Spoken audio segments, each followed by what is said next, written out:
లేదు కామనేగా అందరూ కొట్టేదేగా dialogues. Dialogues కొడతాయి కానీ, సినిమా డైలాగ్స్ కొడతాయి కానీ రాజకీయంలో ముందుకెళ్ళలేము అనేది ఆల్రెడీ దగ్గర దగ్గర ఒక 10 ఏళ్ళ నుంచి స్టార్ట్ అయింది ఈ ట్రెండ్. కొత్త ఏం కాదు. గతంలో వీళ్ళందరూ మాట్లాడిన వాళ్ళేగా. గుడ్డలు కూడా తీసి కొడతాం, పీకలు నొక్కేస్తాం, కాలేసి తొక్కేస్తాం, ఇళ్ళ నుంచి లాక్కొచ్చి కొడతాం, హాకీ స్టిక్కులు తీసుకుని కొడతాం, నా కొడకల్లారా రెండు చూసుకుందాం, ఇవన్నీ మాట్లాడారు కదా. దానికంటే ఇది పెద్ద విషయం. సినిమా డైలాగ్ జస్ట్ ఇది. డైరెక్ట్గా నా కొడుకులు ఇంట్లోంచి తీసుకొచ్చి కొడతాం అన్నప్పుడు ఎవరు మాట్లాడాల.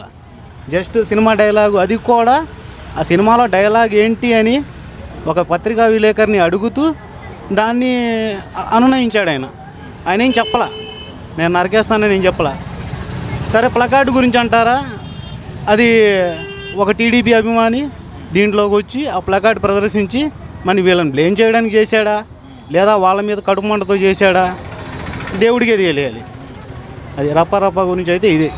ఆయన కారు కింద పడలేదని చెప్పేసి అది వేరే కారు అని చెప్పి అదే ఎస్పీ గారు మాట్లాడారు.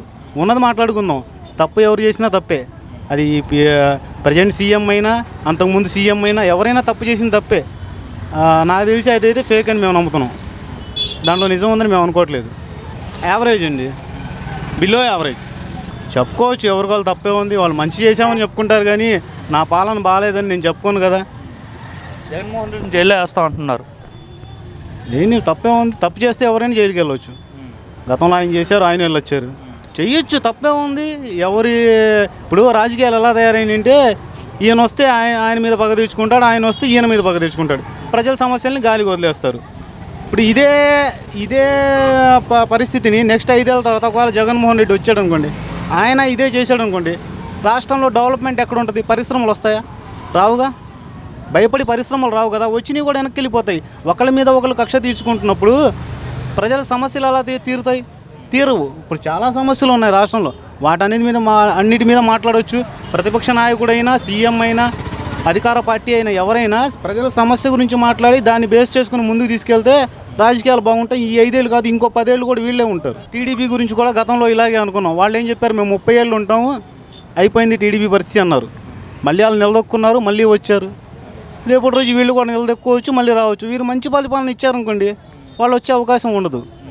ఇలాగ కక్ష సాధింపు చేశారనుకోండి, ప్రజల్లో సింపతి పెరిగిద్ది, ఖచ్చితంగా మళ్ళీ వాళ్ళు వస్తారు. ప్రజలు కళ్ళారా కనిపిస్తుంది కదా, మీడియా ద్వారా క్లియర్గా కనిపిస్తుంది. ఇప్పుడు నేను మాట్లాడాను,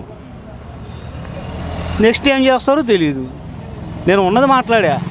దీన్ని ఏమన్నా రాంగ్ వేలో కన్వర్ట్ అయిందనుకోండి, ఇది రాజ్యాంగమే, మరి రెడ్ బుక్ రాజ్యాంగమే. అవును, డబ్బులు ఇచ్చి తీసుకొస్తున్నారు అనుకుంటే బారికేట్లు పెట్టి ఆపరు. ప్రతి చోట బారికేట్లు పెట్టారు. అదే డబ్బులు ఇచ్చి తీసుకొస్తే అలా పెట్టాల్సిన పనే లేదు. పొలాల్లోంచి దూరిపోయి ఎక్కడి నుంచో వచ్చేసారు. డబ్బులు ఇచ్చి తీసుకొస్తే ఆ పరిస్థితి ఉండదండి. భారీ వ్యత్యాసంతో ఓడిపోయారు ఆయన. కాకపోతే ప్రజలకు ఆయన చెప్పినట్టుగా తూచా తప్పకుండా చేశాడు. మా ఆటో డ్రైవర్లకు 10,000 వచ్చేవి, ప్రతి సంవత్సరం వచ్చేవి. నేను ఒరిజినల్ ఇన్సూరెన్స్ కట్టుకునేవాడిని. నాకు యాక్సిడెంట్ అయినా, నా బండిలో ఉన్న మనిషికి యాక్సిడెంట్ అయినా దానివల్ల బెనిఫిట్ ఉంటుంది. నేను డమ్మీ ఇన్సూరెన్స్ కట్టాను అనుకోండి, బెనిఫిట్ ఉండదు, నాకు రాదు, నా బండిలో కస్టమర్కి రాదు. యాక్సిడెంట్ అయితే 10,000 అనేవి మాకు రిపేర్లకు కానీ దేనికో దానికి.